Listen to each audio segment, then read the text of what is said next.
معصومہ کائنات حضرت سیدہ آمنہ رضی اللہ تعالیٰ عنہ فرماتی وَخَرَجَ مَعَهُ نُورٌ، وہی چونکہ عالم نور سے آئے تھے نا تو نور ساتھ لائے تھے،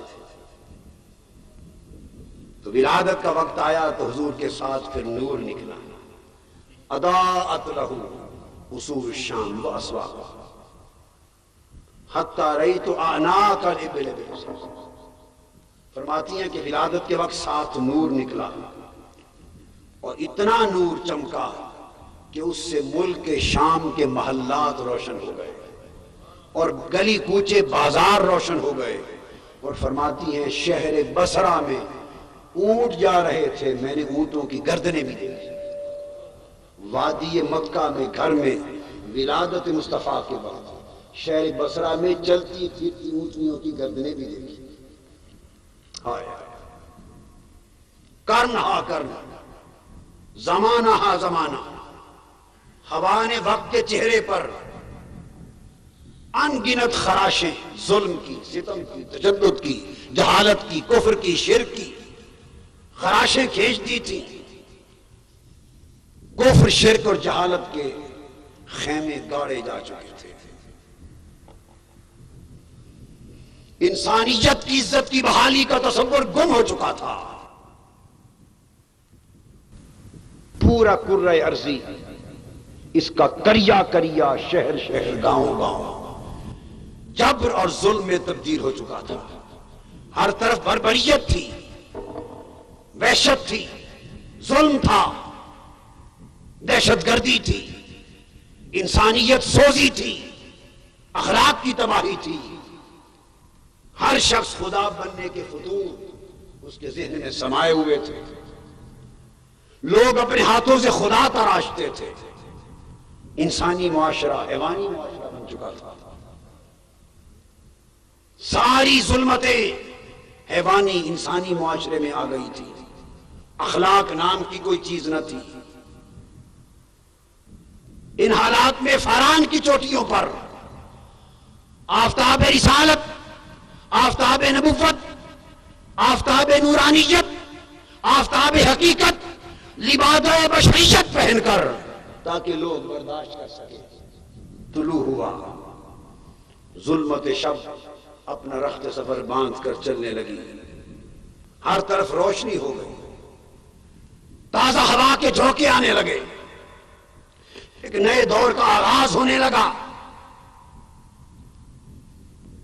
ہر طرف روشنی پھیلی، وہ رسول آخر الزمان تشریف لائے جنہوں نے اپنی نسبت صدیوں ہزاروں سالوں کی مسافت طے کرنا اس سفر کا بیان یوں کیا تھا کہ میں پاک صلبوں سے پاک رحموں میں حضرت آدم سے لے کر حضرت آمنہ تک پاک صلبوں سے پاک رحموں میں میرا نور منتقل ہوتا چلا ہے،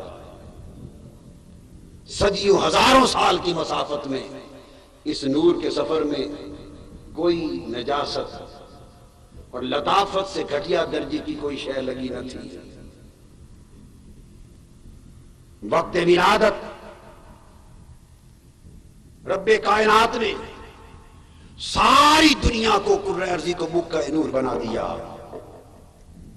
اور سلطنت مصطفیٰ کو ظاہر کرنے کے لیے حضرت آمنہ فرماتی ہیں میں نے دیکھا 3 جھنڈے ملائکہ نے لا کر دنیا پہ گاڑ دیے، ایک اس کائنات کے دور مشرقی کنارے پر جھنڈا گاڑا گیا شب میلاد، ایک کائنات کے دور مغربی کنارے پر جھنڈا گاڑا گیا، ایک کعبۃ اللہ کی چھت پر جھنڈا گاڑا گیا، ظاہر کرنے کے لیے کہ آج جس ہستی کا ظہور قدسی ہو رہا ہے اس کی سلطنت کا دارالحکومت یہ کعبۃ اللہ ہوگا، شہر کعبہ ہوگا، اور اس کی سلطنت و حکومت کرۂ ارضی کے مشارق سے مغارب تک قائم ہوگی، عرش سے فرش تک نور کی ایک چادر تان دی گئی، چاندنی چاروں طرف بکھیر دی گئی، اس میں محمد کی خوشبو نے ساری کائنات کو مہکا دیا، ساعتیں آمد میلاد مصطفیٰ کا وقت جب قریب آ رہا تھا، ساتیں درود و سلام پڑھنے لگی، آسمانوں کی کہکشائیں زمین کو بوسہ دینے کے لیے جھکنے لگیں، آسمان زمین کی طرف جھک کر ستارے دیدہ و دل فرش راہ کرنے لگے۔ اب کرم باری تعالیٰ کی بارگاہ سے اہل زمین کی طرف آیا، بنجر زمینوں کو شاداب ہونے کی خوشخبری ملنے لگی، ویران دلوں کو بہار کی خوشخبری ملنے لگی، سوکھی ہوئی آنکھوں کو چمک کی خوشخبری ملنے لگی، اداس مایوس طبیعتوں کو خیر سگالی کی خوشخبری ملنے لگی، تشنہ ہونٹوں پر تازگی آنے لگی، طبیعت و انسانی زندگی کے ویران صحراؤں میں امیدوں کے چشمے پھوٹنے لگے، گلستان کی فصلوں میں بہار آنے لگی، وہ بت کدے جہاں لات منات حبل اور عزا کی پرستش ہوتی تھی، بتوں پر یکایک لرزہ طاری ہو گیا، اونٹے منہ نیچے گرنے لگے، ستارے زمین کی قدم بوسی کے لیے گھروں کے صحن کے قریب آ گئے۔ اس کیفیت میں امام ابو نعیم بیان کرتے ہیں کہ حضرت عمرو بن قتیبہ نے روایت کی اس لمحے آمد مصطفیٰ کی، فرماتے ہیں میرے ابا جان متبحر عالم تھے،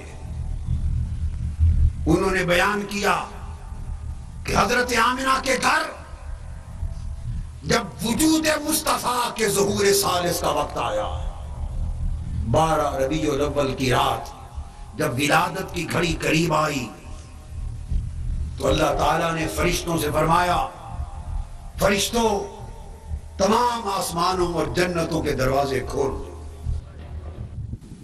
کھول دیے گئے، حکم ہوا تمام ملائکہ جس جس ڈیوٹی میں مامور تھے اپنے سارے کام چھوڑ کر جنت میں ایک جلسہ گاہ میں حاضر ہو جاؤ۔ تمام ملائکہ حاضر ہو گئے اور حکم ہوا کہ نیچے اترو، زمین پر مصطفیٰ کی آمد کی گھڑی قریب آ رہی ہے، جاؤ ایک دوسرے کو خوشخبریاں دو۔ پہاڑ دنیا کے فخر سے بلند ہونے لگے۔ یہ امام ابو نعیم نے روایت کیا صحابی سے۔ سمندروں میں روانی اور طغیانی آنے لگی،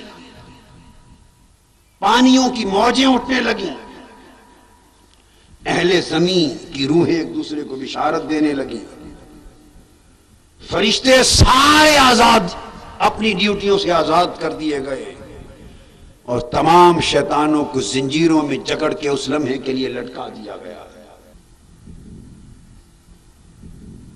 اس صبح سورج کی نور شاندار چادر اوڑھ کر اس کی نور کی شعاعیں اتری، 70,000 حوروں کو حکم ہوا کہ حضرت آمنہ کے گھر کے اوپر فضا میں کھڑی ہو جاؤ۔ 70,000 حوریں کھڑی ہو گئی۔ امام جلال الدین سیوطی نے الخصائص الکبریٰ میں بیان کیا، جب ولادت محمدی کا انتظار کرنے لگی، آقا علیہ السلام کے اعزاز میں 70,000 حوریں استقبال کے لیے کھڑی ہیں، اور روئے زمین پر جتنی عورتیں تھیں جو حمل اور امید سے تھیں، انہیں اب حکم ہوا کہ میرے محبوب کی ولادت کی گھڑی ہے، اس کی خوشی میں اس سال تم سب کو بیٹے مبارک ہوں۔ آقا علیہ السلام کی ولادت کی گھڑی آئی، فرشتوں نے ایک دوسرے کو مبارک دی، رب کائنات نے ہر آسمان میں زبرجد اور یاقوت کا ایک ایک ستون میلاد مصطفیٰ کی نشانی میں قائم کر دیا۔ وہ ستون آسمانوں میں شہرت رکھتے ہیں، اور جس رات آقا معراج پر گئے حضور کو وہ ستون دکھائے گئے، میرے محبوب یہ آپ کی شب میلاد کے ستون ہیں، جس طرح آپ نے روشنیوں کے ستون کھڑے کیے ہیں، آسمانوں پر رب کائنات نے روشنیوں کے ستون کھڑے کیے، وہ آج بھی چمک رہے ہیں۔ آقا علیہ السلام کو دکھائے گئے اور آپ خوش ہوئے. شب ولادت اللہ تعالیٰ نے حوض کوثر کے کنارے، حوض کوثر کے چاروں کناروں پر مہکتی ہوئی کستوری کے 70,000 درخت لگانے کا حکم دے دیا. ملائکہ نے 70,000 درخت لگائے اور ان کے پھل اہل جنت کو خوشبو کی مہک عطا کرے. آسمان والے اس رات سلامتی کی دعائیں کرنے لگے اور پتھر کے بت معبدوں میں اوندھے منہ گر گئے. لات، حبل اور عزا کے شیطان اپنے استھانوں سے باہر نکل آئے، چیخنے لگے. بیت اللہ شریف کے اندر کئی روز آواز آتی رہی کہ اب ان بتوں نے اور شرک پرستوں نے میرا نور جو مجھ سے چھین لیا تھا، آج مصطفیٰ کی آمد کے بعد میرا نور مجھے لوٹا دیا جائے گا. بیت المقدس کی دیواروں سے آواز، کعبۃ اللہ کی دیواروں سے آواز آتی رہی اور کعبۃ اللہ کی دیواروں سے آواز آتی رہی، اے عزا اب تیری موت کا وقت آ گیا، اے حبل تیری موت کا وقت آ گیا، لات و منات تمہاری موت کا وقت آ گیا. 3 دن تک کعبۃ اللہ کی دیواروں پہ لرزہ طاری رہا. اس کائنات نے انقلاب آفرین، سعادت کو دیکھا. ان کیفیتوں کو قریش نے دیکھا اور حضرت آمنہ خود اس مقام کو بیان کرتی ہیں کہ جب لمحہ ولادت قریب آیا اور وہ کیفیت جو ولادت کے وقت طاری ہوتی ہے مجھ پہ طاری ہوئی، اس وقت میرے پاس کوئی نہ تھا. فرماتی ہیں اچانک ایک گونجدار آواز آئی، اس سے مجھ پر ایک کیفیت ہول کی طاری ہو گئی. پھر میں نے دیکھا کسی نے سفید پرندے کے پر کی طرح کوئی چیز میرے سینے پہ مل دی ہے. وہ خوف جاتا رہا. میں نے پیاس محسوس کی. وہ لمحہ ولادت مصطفیٰ کی کیفیت بیان فرما رہے ہیں. میں نے پیاس محسوس کی. اچانک دودھ کی طرح سفید مشروب میرے سامنے پیش کر دیا گیا. میں نے پی لیا. اس کے پیتے ہی ہر چیز میری آنکھوں کے سامنے منور ہو گئی اور مجھے یوں لگا کہ میرے جسم کے انگ انگ سے نور کی شعاعیں پھوٹنے لگ گئی ہیں. پھر میں نے لمبے لمبے قد کی خوبصورت عورتیں، کھجوروں کی طرح خوبصورت طویل عورتیں دیکھی. ان سارے مشاہدات سے مجھ پر ایک تعجب کی کیفیت طاری ہو گئی. پھر اچانک میں نے زمین اور آسمان کے درمیان ایک ریشمی لباس دیکھا. کسی نے کہا اس ریشمی لباس کی طرف اشارہ کرتے ہوئے، اس نو مولود مبارک کو لے لو. لوگوں کی نگاہوں سے اسے چھپا دو. پھر میں نے کچھ لوگ دیکھے، چاندی کی سرائیاں ان کے ہاتھ میں تھی، وہ ہوا میں کھڑے تھے. پھر پرندوں کی ایک ڈار دیکھی. انہوں نے میرے مکان کو سفید پرندوں کی ڈار نے سائبان کی طرح ڈھانپ لیا. ان کی شکل عجیب تھی، نور کے پرندے تھے اور ان کے وجود بکہ نور دکھائی دیتے تھے. پھر اللہ پاک نے میری نگاہوں سے حجابات اٹھا دیے. حجابات اٹھنے کی دیر تھی. میں نے مشرق، مغرب اور کعبۃ اللہ کی چھت پر 3 جھنڈے نصب دیکھے. اس طرح میں اچانک تولد مصطفیٰ کا عمل شروع ہو گیا. تولد مصطفیٰ کا عمل ایک بے مثال عمل تھا. میں نے دیکھا اس کیفیت نور میں کہ ایک پیکر نور میری گود میں آیا. میں نے اسے اٹھانا چاہا تو وہ زمین پر سجدہ رہے. میں نے اسے سجدہ ریز حالت میں دیکھا. جھک کر خوف سے دیکھا تو وہ اپنی انگشت شہادت اوپر اٹھا کر کوئی گواہی دے رہا تھا. پھر میں نے سفید بادل دیکھا. وہ نیچے اترا. اس نے اس نو مولود کو چھپا لیا. میری نظروں سے اوجھل کر دیا.